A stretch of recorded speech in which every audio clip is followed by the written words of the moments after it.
Like most Taiwanese, I had never been to these islands so close to China until I came with my parents a couple years ago.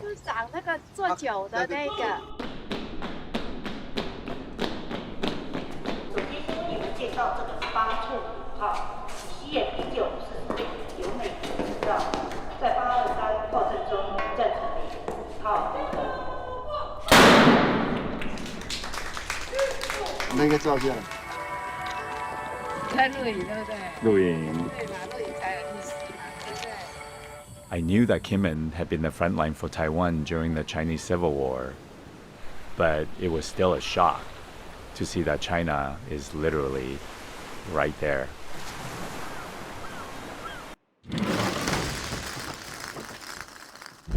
Hi, this is Chuck Braverman. This is another episode of Westdoc Online. We have an Academy nominee documentary short film today. But before we get to that, let me remind you, we're brought to you in part by Real Screen and their Real Screen Summit. It's a great event. It's something that you should pay attention to if you're in the non-scripted world. Today we have Leo Chiang and his Academy-nominated documentary short, Island in Between. Leo, hi, how are you? Long time no see. Hi, Chuck. I know. So disclaimer, good 10 years. Yeah. I've known Leo for 20 years. We met 20 years ago when I joined New Day Films, and Leo, I'm sure, was already well ensconced there. But I haven't been a member of New Day for about 10 years, so we really haven't seen each other. But I follow you on, social media, and I'm a fan of yours. And I was thrilled when I saw that your doc short got nominated, and it's I don't even know if you realize it yet so much. It is really a life-changing deal, getting nominated for an Academy Award, right? I saw where you put "mind blown" on Facebook, right after the nomination. I don't think I'm even quite beginning to understand the extent of the blownness of my mind yet. I wake up thinking, oh wow, Academy Award nominated. What does that even mean? Well, it actually still means a lot, despite the fact that there are 27 award shows here and there. I mean, the big one and the one that counts more than anything is the Oscars, and that's why I like to feature a lot of films which I think will be Oscar nominated films, and then after the nominations, some of the nominees. So I learned a lot about you by watching this film, stuff I really didn't know. And do you want to tell people who have not seen this film a little bit teaser about what this film is about, and maybe how you started making this film and why? Yeah. No, it's funny because I actually don't feel like I quite have the pitch for my film down yet. The film was just finished in late September, early October, so this is probably the fastest launch of any film that I've ever done. I mean, 3 months later, we're here, and everything feels very surreal. So Island in Between is a short documentary film about this small island that's ruled by Taiwan, but it's only 2 miles from China.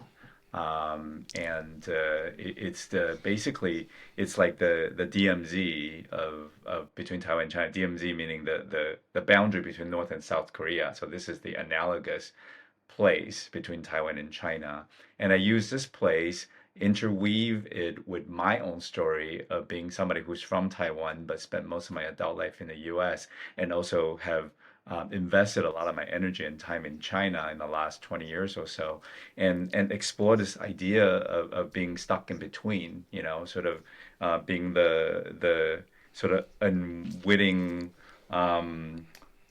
recipients of these conflicts between these parties, and yeah, it's my first time making a personal film, and I think interestingly enough, this is a personal film about a geopolitical situation.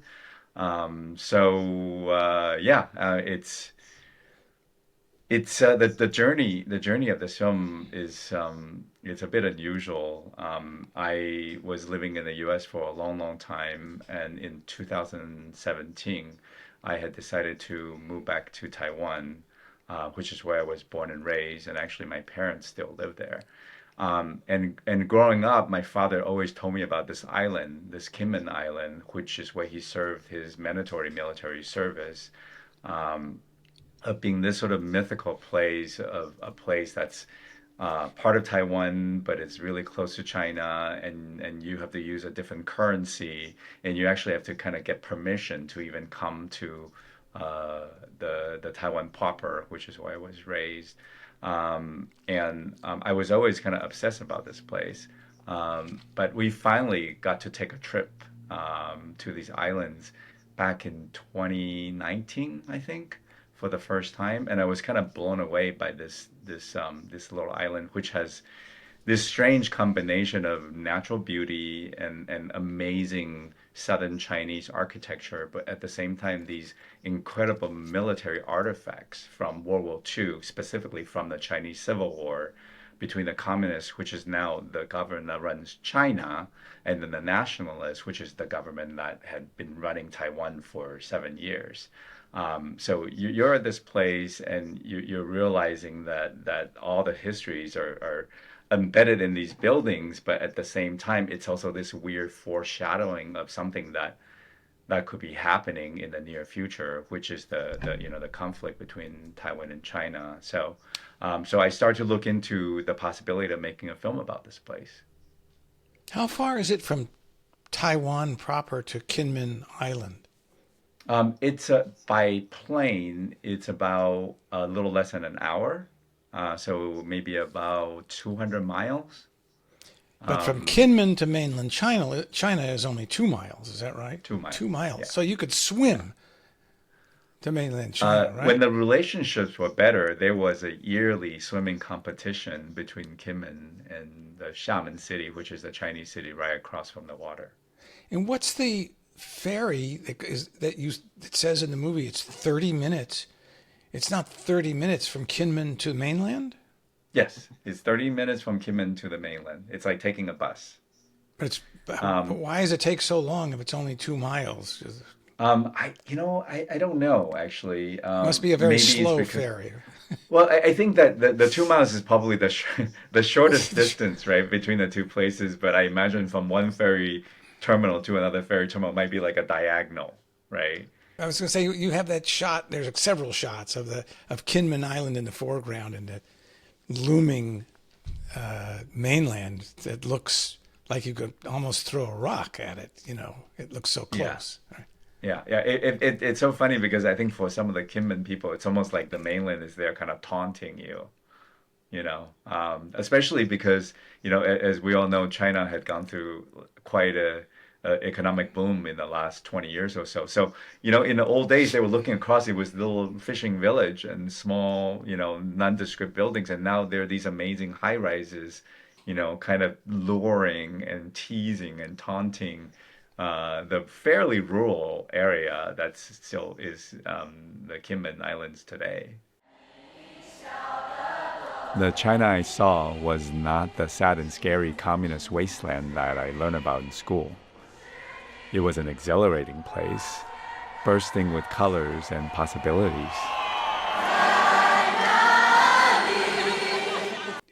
What's the main business, or is there any small industry in Kinmen beside So for a long soldiers? time, yeah, military, Right. very much military was the business. It's hard to sort of really concisely describe the history. Basically, what happened was uh, Chinese Civil War, which has happened at the same time as World War II. And if you think about it, around the world in Europe with East and West Germany, with North and South Korea, North and South Vietnam, all those divide happened around the same time in the 40s and 50s, right? And when the government that was ruling China at the time was defeated by the Communist Party, they retreated, and this was the place where they decided to stop fighting. In So Taiwan, you mean, or in Taiwan, but in the Kinmen Islands specifically, being really the last battle line was drawn literally right there, and that's how that ended up being Taiwan, even though it's so close to China. And funny enough, if you search the Nixon Kennedy debate, presidential debate in 1960, they actually debated about this particular island. At the time, it was called Quemoy. It's just a different translation. But Nixon was advocating for, we won't give the communists a single inch of the free land, so we have to defend these islands at all costs. And Kennedy was advocating for giving the sort of retreating further back into Taiwan and giving these little islands back to China. It was not worth the risk to be defending something that's so disadvantaged militarily. So this is a really really strange place. It's like you know, it's as if there was a small island that's right next to, I don't know, Siberia that's somehow, well, operated by the if I US. told you that I was on an island in America that was 2 miles from Russia, I made a Is film. there one? Oh yeah, it's called Little Diomede, Alaska.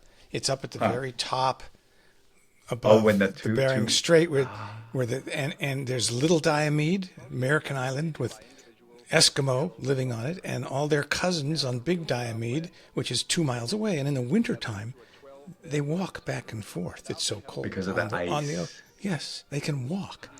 And in the summertime, of course, it's all broken up in its water. And I spent, Yeah. I don't know, 3 weeks up there as a kid, just before I went to SC, with my Bell and Howell and my Bolex, making a film about Little Diomede Island. And Oh my you know, gosh. now I've totally lost my train No, of no, no. thought. I didn't finish. I didn't finish Oh, I'm getting sorry. actually getting to the answer to your question. So you're asking about what the main industry is. So because Yes. of that, for a long time, since the end of World War II in 1949, which is when the line was drawn between the communists and what used to be called the Free China, which is the government that used to run Taiwan.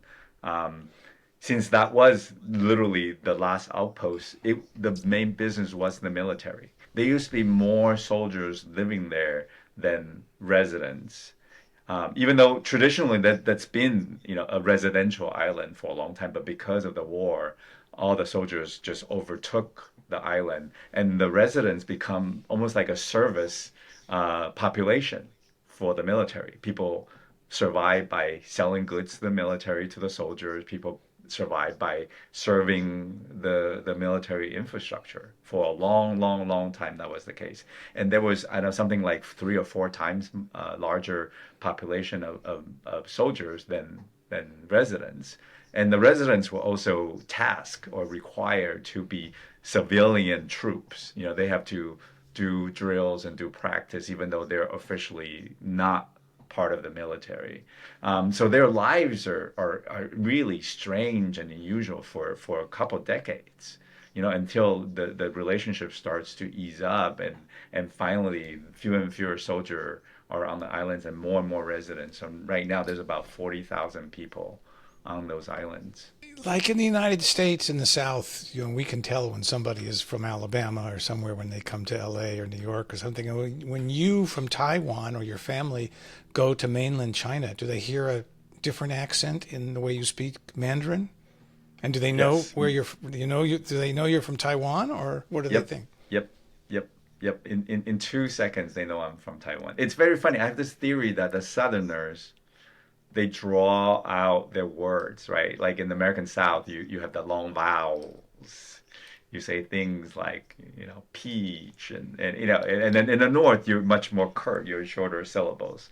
Same thing in China. The Southerners, the Taiwanese, when we speak Mandarin, we slur our words, we open our vowels, we say words in a lazy way. So the second they hear that, they know we're from Taiwan. How did this film get going? I mean, and I noticed that New York Times Op Docs is on the credits. Were they involved from the get go, or did you go to them after it was done, or what's their involvement? Is that a fair Um, question? yeah. No, it was started independently between me in me and my collaboration with a Taiwanese production company, CNEX. They actually run this yearly Chinese language documentary forum in Taipei, and we didn't get to the New York Times until we had a rough cut. I had spoken to the folks at New York Times Op Docs about another project that I was producing that did not move forward with them. But for this piece, I always knew that this was going to be, the goal of this piece is not about generating income or have great festival plays, but having eyeballs. Because of the situation in Taiwan in the past 5, 10 years with the escalation of the tension, I felt, as a Taiwanese person, and especially now living back in Taiwan, I felt the urgency that, people need to know more about what it's like to be in Taiwan. There are a lot of really great reporting out there about the facts, right? The conflict between the governments, how the U.S. is involved, but there isn't a lot of information about how the Taiwanese feels about it and then why, right? We were just aiming for a platform like New York Times because we know the eyeballs that they will get was incredible, and it has been the case.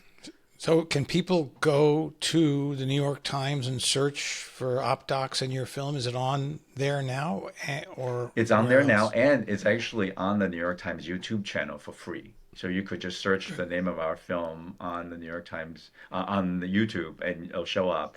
And we've only been released for a month, maybe a little bit more than a month, and we've already had almost 200,000 views on the just the YouTube channel. And And the according to the Oscar nomination isn't going to hurt the viewership either. I don't think. Not at all, not at all. And we're thrilled. We're thrilled because this is exactly what we wanted, I think our film is just a glimpse. It's not try to be this, end all be all, signature film to learn Taiwanese history, but I feel like, we were able to provide an emotional glimpse into what it's like to live in a place where there's constant threat, of something terrible that might happen, and to try to build a life and a career and move on, with your daily life under that pressure, to kind of be haunted but still finding the motivation to move forward. So yeah, no, I mean, well, super thrilled. I mean, so the 200,000 just on the YouTube, I was told by New York Times folks who apparently they cannot release the exact number of the viewership on their web page, but I was told by them that in the first week we had hundreds of thousands of views already. So I imagine now we're probably in the millions. And I'm perfectly okay for this film to have way more viewership than all of my six other features combined or whatever else that I've done before. It felt incredibly satisfying and meaningful, and now being nominated, it's just such an amazing recognition and such a great extra bonus to have so many more people who now will want to see it. In the film, you talk about going to mainland China and doing business. I'm just curious as to what kind of thing. What were you doing in mainland China when you were there? My last independent feature film that I made myself, I also in the last few years I also was hired to direct two of the 5 episodes of the PBS Asian American series. But before that, I finished a film, and it was actually shot in Shanghai. Um, about in the 2000s and the 20 early 2010s, China was opening up. It was a very exciting place, and for us who do know the culture and have the language skills, I was so curious, and all my life I was told that this is such a scary, dark place, and suddenly everybody else is saying it's a very exciting place. You should go check it out, and I wanted to go check it out. And what I found was all these really exciting stories, all these amazing artists, filmmakers telling really fascinating, interesting stories. And there was also this huge interest all over the world, right? In the U.S., in Europe, elsewhere in the world, Africa, South America, about China, about what China is, what's happening there, and I wanted to go there and collaborate with Chinese filmmakers to tell Chinese stories as well. And I did that. I had produced now three films in China, and I directed a film in China called Our Time Machine in 2019, which premiered at Tribeca. We won an award there. We actually ended up winning Is it like a a dozen scripted awards. dramatic film or a doc or what? Fiction. I'm sorry, a documentary, nonfiction film about father-son artist. Father has Alzheimer's, so the son decides to produce a full-blown stage show with mechanical puppets to invite his father to collaborate with him. But it's really about like memory and family and So, time so passage. is it a fair question to ask you why did the relationship change with mainland China? And you don't have to answer that if you don't want to, because No, it's no, kind of got to be touchy. yeah, no, I feel like the direction, the administration changed. The premier, was it the premier? Well, and suddenly I don't remember what the title is of Xi Jinping. I guess president. He's the president. So prior to President Xi, who's the current president of China, there was another president before whose philosophy, was much more, that's integrate, that's open up, that's, be participatory to the community of the nations of the world. And in the last 10 years, there's a real turnaround in that attitude. There's been, about China first. It's about, prioritizing what they are trying to sell to the people as safety and economic security over freedom, basically. Give us a little bit, let us survey you, but we're gonna make your life safer, you know. And that attitude has seeped through in, for me, the most devastating way into everything else where filmmakers are no longer allowed to tell the stories that they want to. Censorship has just gotten really, really terrible. There's been ramped up rhetorics about, you know, taking back Taiwan, But even could though you get there's on a been. plane? You could get on a plane today as an American citizen. Are you an American citizen? I'm an American citizen. I'm So also a you could Taiwanese citizen. so you could Yeah. get on a plane with your American passport. Probably could you get on a plane with your Taiwan passport and go into China? Look at that. The thumbs up comes in. That's weird. I don't know. You know about this. No, I didn't. But that's I've never seen that before. Now you want to try it. Mind blown. I don't. I wonder if that's recorded or not. Um, So yes, I can. anyway, you could get on a plane and go to anywhere in China that you wanted, basically, right? Well, More or as an less. American, you need to get a visa, and it's my understanding that it's become more difficult to get a Chinese visa. I had a 10-year Chinese visa as an American, in the period I was talking about when I was going in and out of China a lot. But as a Taiwanese person, I could use my Taiwanese residence pass and get into China whenever I want because if anything, they welcome us Taiwanese because to them, we're part of them. We're just like somebody from Alaska coming, some from, I guess it's more like from Guam or from, Puerto Rico, which is not an So when official they state, but hear it's part of the they territory. they hear your accent and they know immediately you're from Taiwan, right? Right, They hear your Chinese accent. right, right. Yeah. So what what are you working on next? I am going to tell more Taiwanese stories and I'm going to tell more personal stories. I feel like I'm doing it backwards. I feel like most filmmakers tell their personal story as their first film, right? And maybe that's the reason why I decided to become a filmmaker. I'm going to make a film that uh, I'm going to make a film that I've been thinking about for quite a long time. It's a personal film about my immigration experience to the U.S. I was sent to the U.S. by my parents at age 15 without any adults to live in the U.S. and go to school and with my two younger siblings. And then quite a few dramatic things happens in my family subsequently. But decades later, I decided to come back to Taiwan and have a whole new relationship to it. So it's basically a deeper exploration of this theme that's already in Island Between, which is my in-betweenness, my identity that's still evolving as an American, as a Taiwanese. So I think that I will be touching on more about the geopolitical situation, but purely from a very personal perspective. But I'm also trying to explore this story probably in a more hybrid way. Maybe have more scripted, reenacted elements, some other stylized elements. All of that's still being planned. So yeah, after this current insanity is over, that's what I'm going back to. Where are you speaking from right now? What city are you in? Where?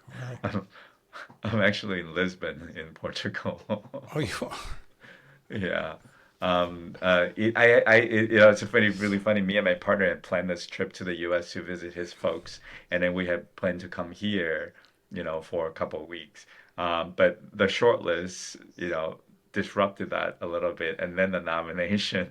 So I'm determined to finish up this trip and then go back and then jump right back into all the nuttiness. And I'm determined that this next month is gonna be an enjoyable experience. I am so thrilled, and I want to make sure that I remember it in the most positive way. Well, I hope so. I'm sure you will, and I'm sure it'll be a great experience. And so you've got to come back here for the nominees' lunch, which happens usually about a week before the awards, which is Yeah. actually the nominees' lunch is a better event just in terms of enjoyment because there's no competition. Everybody has hugs and kisses and congratulations, and it's wonderful. And it's very informal, and they seat you. I mean, I know this because I was nominated myself 20 Right, years ago, right? right, And right, they right. seat you at a table. Next to you could be Nicole Kidman, and John Voight is over there, and so is over here, and it's a very informal, wonderful, terrific event. So I've been I know. tasked to take a selfie with Robert De Niro, even though he's not nominated. So I don't know how that's gonna happen. Well, he So I'm gonna probably have to. won't be at the lunch if he's not Right, nominated. He, right, he right. won't. No, He he's won't be not. invited. He won't be Yeah, yeah, yeah. invited. I have to. But Unless he's Scorsese, I somebody's. think. Maybe Scorsese brings him as his plus one. I don't Well, know. that's a possibility. I don't know. I mean, I am a firm believer, and maybe this is naive, that I do really believe, deeply believe that people all around the world are fundamentally the same, and that if we can just really reach out and find those commonalities, the world wouldn't be in as insane a place as it is today. So From your lips to God's ears, right? Um, well, thank you, Leo, so much for being a guest on Westdoc. Congratulations to you and your Academy Award nomination. It's a poetic, beautiful short film that's a pleasure to watch and a little bit scary also at the same time. So good for you. thank you so much, Chuck, and so great to see you.